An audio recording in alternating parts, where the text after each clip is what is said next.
started start starting recording. So the thing here is that I think you know my hello everybody. My name is Unique Polyglot 2022. This is my first video doing it in 2023. Happy New Year to all of you. Happy New Year to you, to Emily. So so the reason why I brought you here to do a collaboration with you is because this is my first collaboration. You're the first one to come to my channel because my channel right now is not that big, so I can't be calling big YouTuber names such as Luco Lamperedo, Steve Kaufman, or even what do we call Ekena. But Ekena is kind of sick, so it's Yeah. so so I have a bunch of questions to ask you because I love it when I see other polyglots like you, other polyglots that are also learning many other different foreign languages.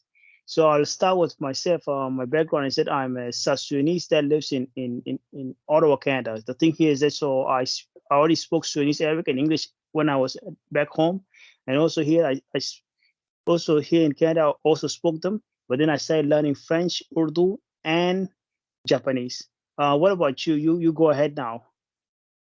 That's awesome. Yeah. Well, just for the record, I'm also very happy to be here. Thanks for inviting me on.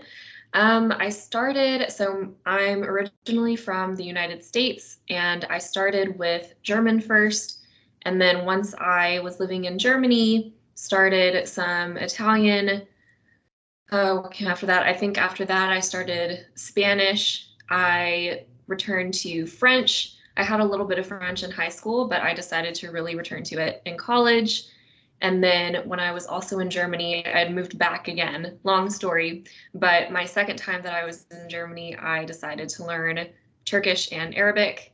And then when the pandemic happened, I got bored and I started to learn Russian.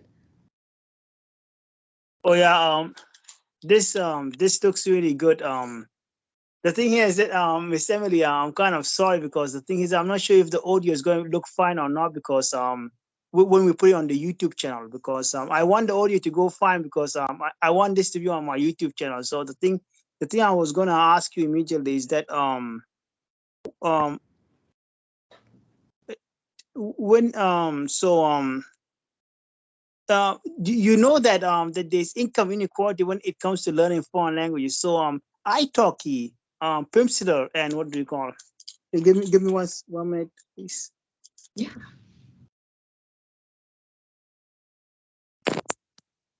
Hello, so Miss Emily, there is an income inequality when it comes to learning foreign languages, such as italki, Pimsleur, and what we call italki, Pimsleur, Glossica, and all those other apps. If you live in the West, these apps they are cheap. Like for me personally, like $26, $30, or even $10 is nothing. Same thing here with you because you live in America. But for people who live in Bangladesh, people who live in Nepal, people who live in these third world countries like Nicaragua or El Salvador, what do you think can be done to remedy that situation?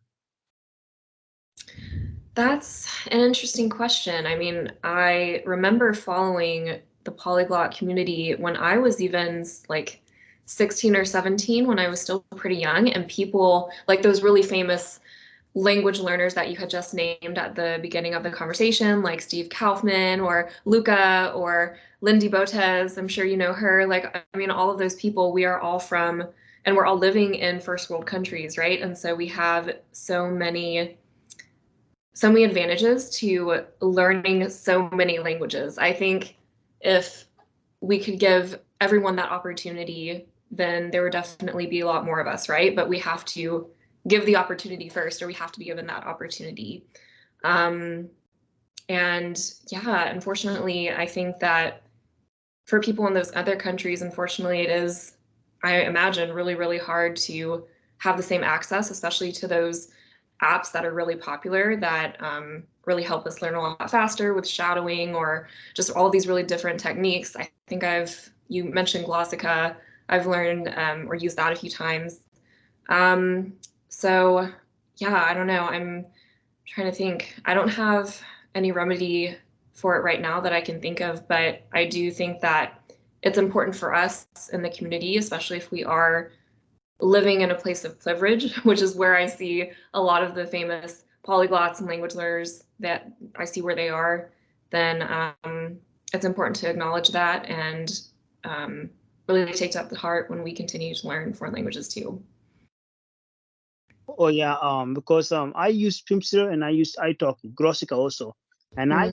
that italki is a very perfect tool because in italki you can speak with a teacher. Um, Also, the thing with italki is that if you're facing a problem, you can solve with the teacher. The teacher will be able to solve, and if you don't like this teacher, I'm pretty certain you will be able to find a teacher that suits your personality because there are many different types of teachers. For example, I'm learning Japanese and French. For those two languages, a lot of teachers, even Urdu, a lot of teachers, which is something that we can afford here in the West. But I don't know what italki can do or what all those other organizations can do in order for them to help people access italki because there are many people who are poor in third world countries that have the same passions as us, but they just can't afford it. This is really like something sad.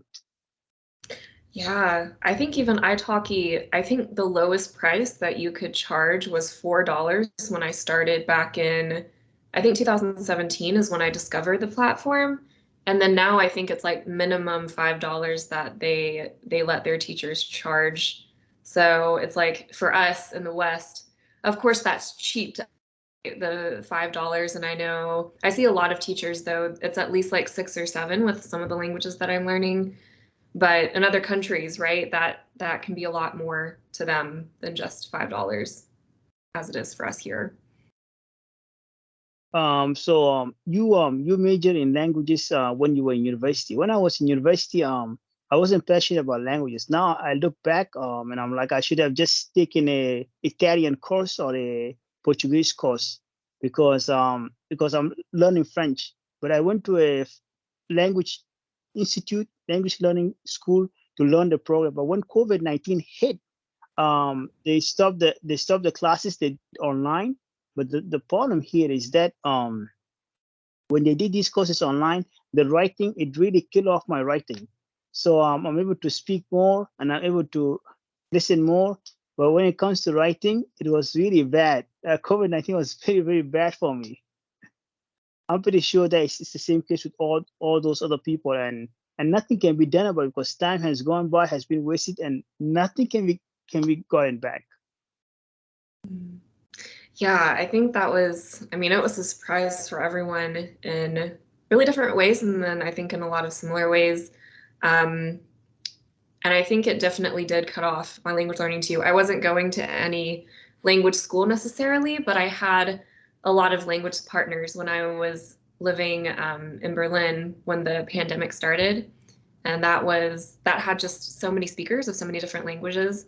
And then we didn't feel safe going out once everything started and I had to go back home. So yeah, definitely hindered everyone in a lot of ways. Did you find other methods just at home to help you still progress in the language that you were learning? So the classes were still being conducted through Google Meets. So the thing here is that the speaking component, okay, the listening component, okay, reading also um, sometimes good, but the writing is what hurt the most. So I don't know what to do. I could have stayed home and tried to write because I can write on the keyboard, but me writing with my hands down is what I do. I am a visual learner. What type of visual learner, and I have to write the stuff. What type of learner are you? I think I'm pretty visual too, especially with different script and different alphabets. I have to write it down by hand. Just typing it does not work for me. Yeah, we are alike. Because the thing here is that with French, especially the memorization of the spellings, I need to be able to write down the words as well as the sentences in order for me to know them properly. That's true. Yeah, very true. I have like a whole notebook where I just write everything by hand. I've also, I mean, I have flashcards on mine, but I think that there's something that when you're actually engaging with the script in that way, I think it just helps me remember it a lot more, whatever vocabulary I'm writing down in the future. Very, very helpful. Okay. My next question that I was gonna ask is that most people love to learn languages that are popular, such as Mandarin, such as Spanish, language with a lot of population. But the thing here is that do you know what the Dunbar's number is, and and uh, and why is it so important for people to learn language with so many people when Dunbar's number is actually the truth here? Can you repeat the second part again? So you said you were talking about popular languages, but what was what you said after that? What I said is what do you call trying to Dunbar's number. Dunbar's number. Do you know what the Dunbar's number is? Or you don't? Ah, the Dunbar number. I've never heard of that. What is that? Okay. So the thing here is that Dunbar has looked into groups of people in anthropology, and he has determined that people can form maximum relationship with 150 people.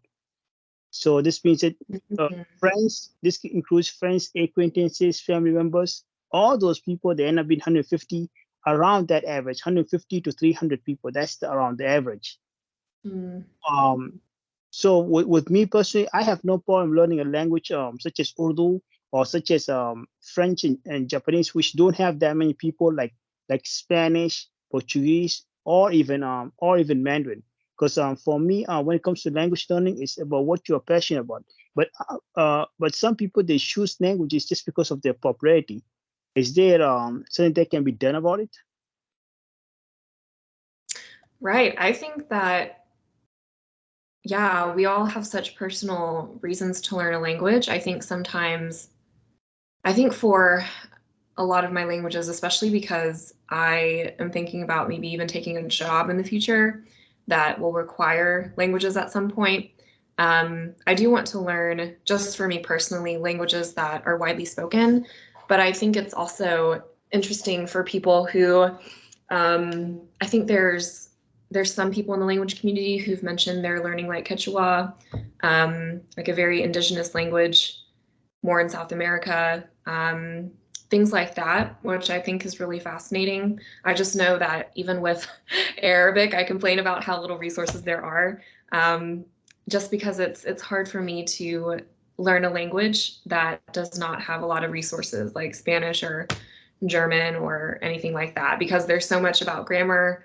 And I usually really like to focus on grammar a lot, just personally when I learn a language. So I think that contributes to just my reasoning of why I like to learn more popular languages. But yeah, I also admire people who are learning less popular languages, less spoken languages, because I think those are also really important to maintain. Oh yeah, I totally agree with you. And the thing about resources is that Arabic, I speak Arabic. Arabic has a lot of resources, but the problem here is that we don't know how to make them good for the non-native speakers. So for if I'm a native speaker like me, I can go to a Jazeera and Arabic, and I can read a lot. I can even buy a book and I can just read a lot. But the thing here is that for non-native speakers, especially because Arabic has all kinds of different accents, some accents are not mutually intelligible to other speakers. So I don't know about you. I think you are learning a Syrian accent, right? Mm. Oh yeah. So I don't know how many for the accents. I think there are even resources for the accent, and this is really bad. I don't know what can be done about that. Oh yeah, it's very, very challenging. I think as time goes on, people are going to start coming out with more books to help with speakers who want to learn sort of different spoken dialects of Arabic. But until then, I try to buy every resource that I can for that dialect at least, for sure. Oh yeah. So the thing I want to say when it comes to resources, Pimster only ends at level 5. Level 5 is still a traveler's story. It doesn't get into complex topic like discussing or discussing historical issues such as historical kingdoms, historical wars, or even historical narratives. Something that is more tangible for complex issues such as politics, complex issues such as what do we call um, uh, economy, explaining certain things that are on a high level. Pimsleur only gets to level 5. I took Pimsleur for Japanese. Level 5 is okay, but I would prefer it to have more levels. What can be done about that? Oh yeah, I agree. I mean, I saw that they even had sort of like Eastern Arabic for Pimsleur, and I used Russian for the first time with Pimsleur. But again, it was like I wanted to make a review about sort of the 3 to 5 levels, but I found I was already at a point where I couldn't use it anymore because as you said before, it was pretty easy just on a tourist level. So hopefully they come out with more advanced levels, but until then I kind of just resort to other resources after that. But I think it's really, really good to start out with. I'm glad they have beginning levels at least with that series.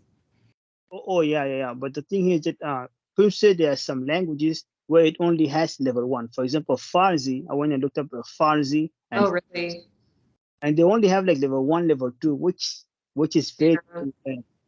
you want it to have more levels because a language like Farsi, like and Urdu only has level 1. I want it to have more levels. I don't know what I can do about that because I know I can try to talk with a Pimsleur person, but just because you speak with them doesn't mean they will provide. It's on their discretion to provide. And the thing here is that Pimsleur has really poor marketing strategies. Pimsleur used to be like $500. Okay, $500 for the 5 lessons, level 1 to level 5, and when they changed it to subscription based, they didn't really advertise it as well. This was really bad. Hmm. I see. Wow. I thought, I guess they have a lot of languages available, so I guess I assumed that there were 5 levels, but just up to the second level, that's not a lot at all. That's not a lot at all for sure. Which is disappointing. I want to learn Farsi in the future, so now I guess I won't use much of Pimsleur for that, now that I know that. Oh yeah, the reason why I want to learn fast is because Japanese for me, the problem with forgetfulness. So you see, I learn and I forget. You learn some vocabulary, you learn some words. Especially Japanese, the problem is the kanji. I think you know what kanjis are, right? I haven't studied Japanese yet, but I heard that people who do study Japanese, they talk about the kanji being really hard. Oh, yeah. So the kanji, the thing about kanji is that these are Mandarin characters. There are thousands of them. If you know 2000 kanjis, you are good. You can read a lot of Japanese. Not every single Japanese, but you can read a lot. The problem here is that I have managed to learn some 100 kanjis. I learn, I forget. And in order for me to learn them, I have to be able to write them down. So for me, I told myself it's pretty pointless, and there's no need for me to do that. I rather just go to an easier language like Italiano or even Farsi, something easy. But the kanjis they give me hard time. Wow. Yeah, 2000, and I guess they all look similar. I mean, I don't know how the writing system is exactly, but that's a lot. That's a lot. I would have to write those down too by hand many, many times, like throughout all of my learning journey. I would imagine.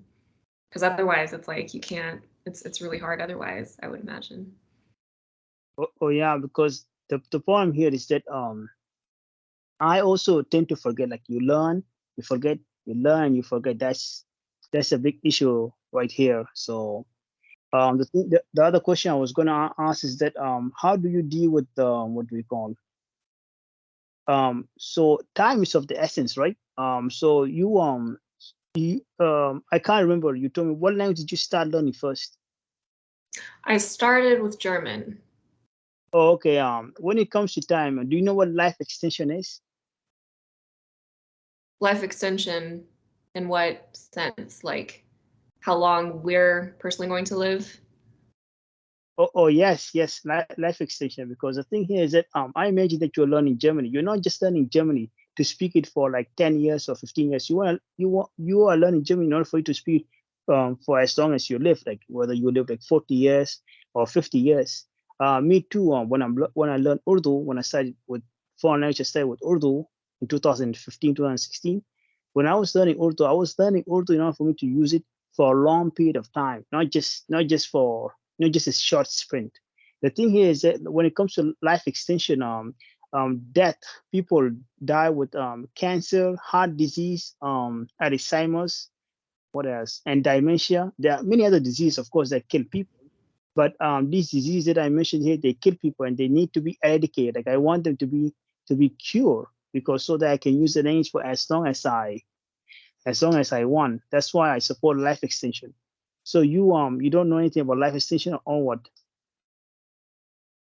I mean, in the sense of us living longer as time goes by and as technology gets more advanced in that sense. Yeah, I guess I haven't really thought about it with how long I would want to learn or maintain German enough to still be able to speak it. But yeah, I guess I've always assumed that it would be a part of my life somehow. So um, yeah, I think for me personally, I think what I would assume I would live to be around anywhere between 70 to 90. I think that's still fine for me. And I think being able to maintain your language level and whatever languages you choose up until that point is a really special experience to go through in life. Um, I don't think for me personally, I would want to live much longer than that. I think that for me, there's something special about doing what you can with the time that you're already given. But with technology, who knows how much longer we will be able to live, even within like 50 years, see where everything takes us. So who knows? That's an interesting thought to have. Oh yeah, because the thing here is that on WhatsApp group, I join Polyglot WhatsApp group, I join other WhatsApp group. I do discuss this before with life extension, because we polyglots, we are the ones that need to support this life extension even more, because the language that we have learned, we need to use it for as long as possible. Because at the age of 90, like you mentioned, 70 or 90, me too, I want to live as that long. I wish I could even live longer, because the issue of Alzheimer's, if Alzheimer's is not cured by that time, this means that I will lose the ability to be able to speak Urdu or other language I will learn in the future, because I don't know what other language I will learn in the future. I might forget them, which is not a good thing, because I want to continuously use the language for as long as possible. And also the thing with language is that it decreases over time if you don't use it. For example, sometimes my Urdu is low, or sometimes my Urdu is high. I want my Urdu to remain as strong as my English or my Sudanese Arabic, but this is an unrealistic experience. So that's why I support life extension. So I'm kind of surprised that people in the community, they don't care about this issue. Yeah, I mean, I guess it's really a personal choice too. As I said before, I mean, during the time that I'm given, if I live until 80 or so, then personally, I would be content with that. I don't think I would want to live much longer than that, but or much longer than what would normally be thought of as like a regular lifespan in the US. But yeah, I can understand that people have different opinions on that, and I'm sure in the future that there'll definitely be improvements that will help us in general live a little bit longer too, hopefully. Who knows? When it comes to time, because this life extension thing is also related to time. So managing time. So I'm learning like three foreign languages. I'm about to drop one. I've basically like dropped Japanese because of the kanji issue. So I don't know. I, like when it comes to managing time, for me it's easy, because I'm only learning two languages, so I can maintain them. What is an advice you would give with somebody trying to learn three languages or four languages, like so that you can maintain them? Because I'm pretty sure you're learning other languages and you have to maintain them, otherwise they're just gonna go astray, they're gonna go away. Mm. Yeah, that's a good question, and I think that I think it depends on what level you initially learn a language. Um, for example, with Turkish, for example, I've kind of put it to the side because I wanted to focus my priorities just on another language. But I learned it up to an intermediate level. And so the basics of the language never really left me. And I think it's all about refreshing in your head through whatever medium you would like, whatever is fun for you to do so, so that you in some way use it. It's not that I speak Turkish, every day or even every month, honestly. It's a lot with 8 languages, but sometimes I'll turn on a really short YouTube video. There's a lot of short form content out there. Really finding mediums of content that you enjoy consuming. If you do choose to take a conversation lesson every week, that's great. Like, obviously I would love to do that every week if I had the time to, but just understand that you're going to have to prioritize as you add on even more languages, and be okay with the fact that none of them, or not all of them at the same time, will always 24/7 be at their best. Because I think during my journey, it's just learning how to prioritize more and know that I can have the confidence in myself to just return to that language whenever I want, through reading, writing, speaking, whatever. Yeah, I would imagine that Turkish has fewer resources, right?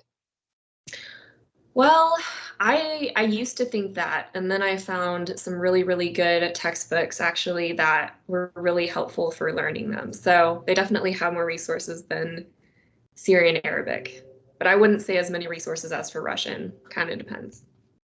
Okay, so most of my YouTube subscribers, most of my YouTube subscribers are people who are watching me because they're from my community. So this really sucks. I want to branch out. So people like Steve Kaufman, Lindy Boats, Luca Lamperero, and Akena, most of their subscribers are actually other language learners, people who love to learn languages like me and you. Those are people who are watching their channel. I also want my channel to also be something like that. What can I do in order for me to branch out?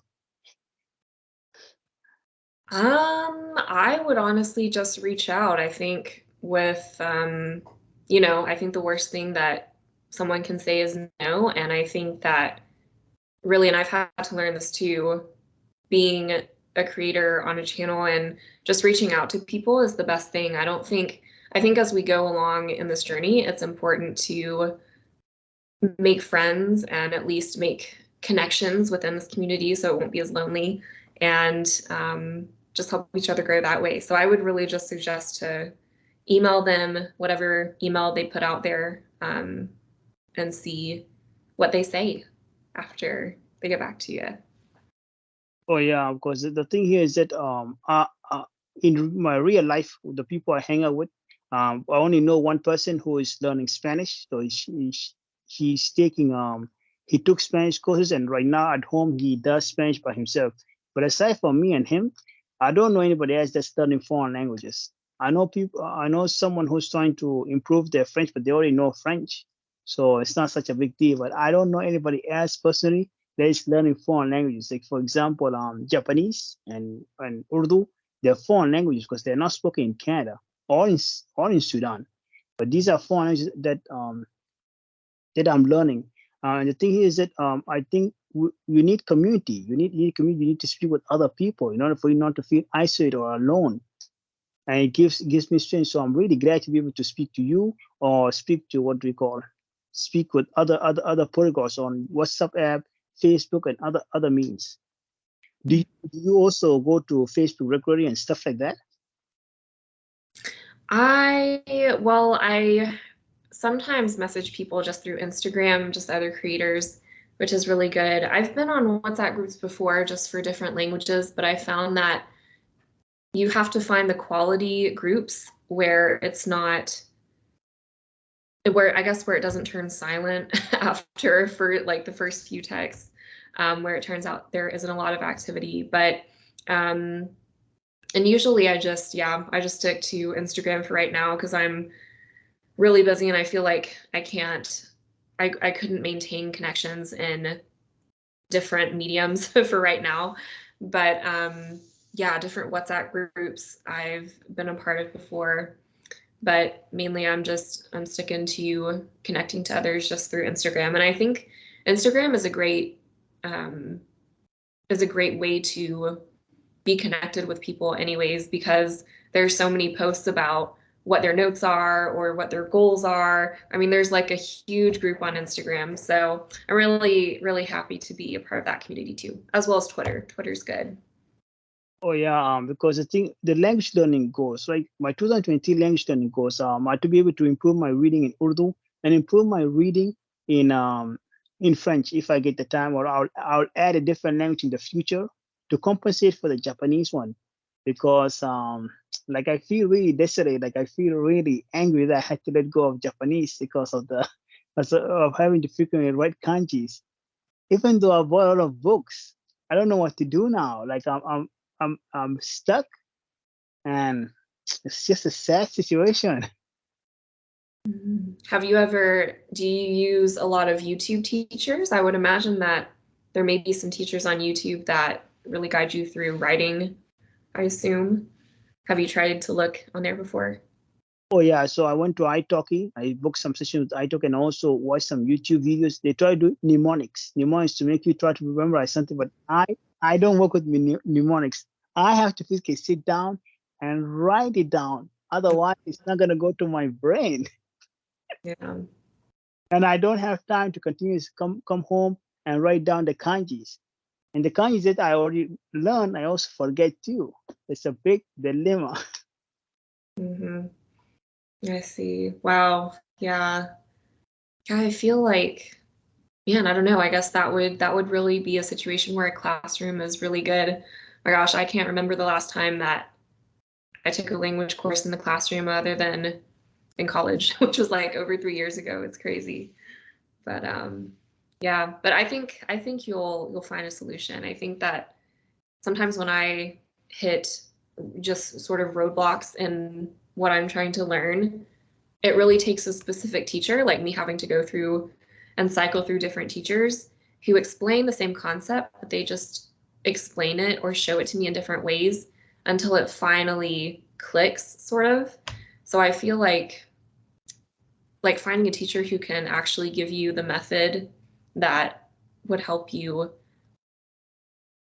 sort of to the best of your ability from home, which I know is not ideal, it sounds like, but sort of cater to how you would do best with learning the kanji. I feel like it's really, really about finding the right teacher, honestly. I've had to find personally some teachers myself to not necessarily for writing, but just explaining different concepts that I didn't get at first. So don't give up. It's all about persistence and part of the journey as well. Okay, so what happens if people change their mind to the middle of the year? Like people have always set language learning goals. What happens if you did not fulfill your language learning goals in 2023? Do you just move on? What can be done about this issue? I think issue is a word that really depends on the person's perspective. I think that for me, my opinion on what my goals were in 2022, they did not line up with how things went. And so, or I was talking in 2021 about 2022 goals, and they were not really exactly what I envisioned myself doing, anyways, like halfway through the year. So I think it's good to have goals because they keep you moving forward. And I just know, and I heard from one of the creators that I follow pretty regularly, is that, if you don't meet goals, then maybe they weren't meant for you at all. And maybe that just means that something better for you personally, something that fits you better, um, is meant for you instead. So I don't think it's necessarily an issue. I think that, there are going to be things going on every year that's going to steer us away from language learning, and that's okay because that's going to happen to all of us. So it's really just about being kind to ourselves and, reflecting, but also being aware that we're allowed to change our goals, or we're allowed to have no goals as well. Okay, yeah, that's all I had to say. So thank you, Emily, for coming to my channel. So the thing is I have to tell you how to say something disappointing. I don't know how to. So right now I'm doing stop recording. Should if I do stop recording, would it save my video? It will. I think it appears in your chat, and then you can download it from the chat. Okay, because I'm using the Skype app because I don't know how it works. But I hope this stays, because if this doesn't stay, I wasted my time. I also wasted your time too, which I feel guilty about. Oh no, all good. I'm pretty sure. I mean, it'll automatically appear. I don't think you have anything to worry about. So you can try to stop it, and then we'll see if it appears in the chat. Okay, but also when I upload this video onto YouTube, it's not going to look like the normal video. I think it's going to be like kind of long video, which is kind of sucks. But I've tried my best. Okay. Oh no, I think that's fine. I think viewers will enjoy both like really short content and longer content too. Because usually when I think, especially the ones where two language learners are talking, I've seen still that people really enjoy watching those. You may want to add like maybe chapters or something with each question if you think that's necessary, but I think they'll enjoy it too, just like this. I don't think you understood what I said. There are some videos on YouTube that appear long, that don't appear normal. That's how this video might appear, but that's all I have to say. But it was nice talking to you, Miss Emily. Take care and bye. Or is there anything you would like to say to the viewers before we end this thing? Yeah, keep learning, keep on going. Language learning is never, it never really has an ending point if you keep on going with it. Um, just know that all the frustrations, all the roadblocks, but also all the wins are part of the journey. And it's really helped me really personally develop as a person. And I think as I've evolved with my journey, I've used it more as personal development more than anything else. Besides just like passing a class. I think that was my very first motivation, or even moving abroad. So I'm glad that Unique Polyglot has his community here, and I'm glad to speak with him and that he found me, and I look forward to keeping in touch with you. Okay, okay, take care and bye. Bye.